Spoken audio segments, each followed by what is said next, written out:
প্রত্যেকটা মেয়েরই বিয়ের পর স্বপ্ন থাকে তার সংসারটাকে সে নিজের হাতে নিজের মতো সুন্দর করে সাজাবে। আমিও যেহেতু একটা মেয়ে, আমারও স্বপ্নটা ব্যতিক্রম ছিল না। আমারও খুব স্বপ্ন ছিল আমার সংসারে আমার সব জিনিস আমি নিজের মতো করে কিনবো এবং নিজের মতো করে সাজাবো। আসসালামাইকুম, আজকে আরেকটা নতুন ব্লগ ভিডিও নিয়ে চলে এসেছি। অনেকদিন ধরে ভাবছিলাম ঘরের সোফাগুলোতে একটা কভার লাগানো উচিত, কিন্তু সময় সাধ্য দুইটাই হয়ে উঠছিল না একসাথে। তো আজকে ভাবতে ভাবতে অনলাইনে অর্ডার দিয়েই ফেললাম, আর ফাইনালি আমার সোফার কভারগুলো আমার হাতে চলেই এসেছে।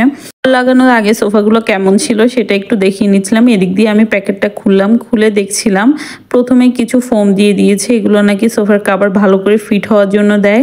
দিয়ে আমার তো আর তস হইতেছে না, আমি তো লাগানো শুরু করে দিয়েছি। পরে আমার হাজবেন্ড এসে আমাকে সাহায্য করছিল। এই যে ফোমগুলো মাঝখানে মাঝখানে ঢুকিয়ে দিলাম, এই যে কি সুন্দরভাবে আমি লাগিয়ে ফেললাম।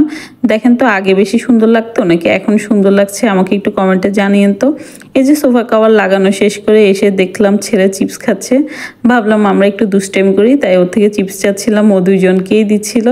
একটু দুষ্টামি করে তারপর রান্নার কাজে চলে গেলাম। আমরা যারা গৃহিণী আছি তাদের তো কোনো ছুটির দিন নেই এবং শুক্রবার শনিবার নেই, প্রতিদিনই রান্না করতে হবে, না হলে খাওয়ার জুটবে না। তাই ভাবলাম যে যাই রান্নাটা শুরু করে দিই, বসে থেকে আর কাজ নেই। তাই গিয়ে দেখলাম ফ্রিজে কিছু লাল শাক আছে আর মুরগি মাংস আছে। ভাবলাম আজকে লাল শাক ভাজি করি আর মুরগি মাংস রান্না করি। তাই লাল শাকগুলো ভালো করে কেটে নিলাম, আর এইভাবে বেসিনের মধ্যে আমার মতো কে ধোন, বেসিনের সিঙ্কটা বন্ধ করে তারপর খুব ভালোভাবে শাকগুলো ধুয়ে নিচ্ছিলাম। আমার থেকে অনেকটা পুকুর পুকুর ফিল হয়, মানে পুকুরে যেভাবে একদম ভালো করে ডলে ডলে ধোয়া যায় ওইভাবেই ধুচ্ছিলাম। আমার মতো কে করেন একটু কমেন্টে জানিয়েন তো।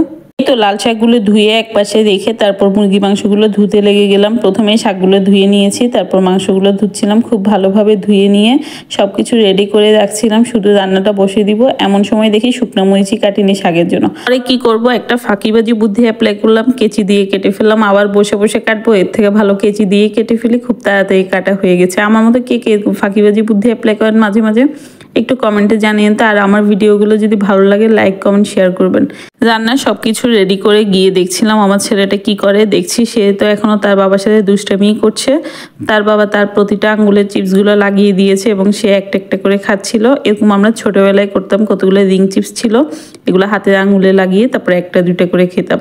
ওকে দেখে পুরো ছোটোবেলার কথা মনে পড়ে গেল। যাই হোক, এরপরে এসে আবার আমি রান্না শুরু করে দিলাম। প্রথমে তেলের মধ্যে হলুদ আর লবণ দিয়ে মুরগি মাংসগুলো দিয়ে দিয়েছিলাম, দিয়ে ভালো করে নাড়ছিলাম। আজকে ভাবলাম একটু অন্যরকম করে মুরগি মাংস রান্না করি, প্রতিদিন তো একরকম রান্না করি, খেতে ভালো লাগে না, তাই একটু অন্যরকমভাবে রান্না করার চেষ্টা করলাম। কথা বলতে বলতে মুরগি মাংসগুলো ভাজা হয়ে গেল। একই তেলের মধ্যে আবার আমি আলু দিয়ে একটু লবণ দিয়ে ভালো করে ভেজে নিয়েছিলাম। ভাজার পরে ওই তেলের মধ্যে আবার মুরগি মাংসটা বসিয়ে দিয়েছি, সব মশলা হলুদ মরিচ লবণ দিয়ে খুব ভালোভাবে কষিয়ে নিয়ে তারপর একটু পরে পানি দিয়ে দিয়েছিলাম। এই তো শেষ আমার মুরগি মাংসটা রান্না করা। এদিক দিয়ে ভাবলাম যে শাকটাও বসিয়ে দিই, তাই শাকের মধ্যে একটু লবণ দিয়ে সিদ্ধ হওয়ার জন্য ঢাকনা দিয়ে দিয়েছিলাম।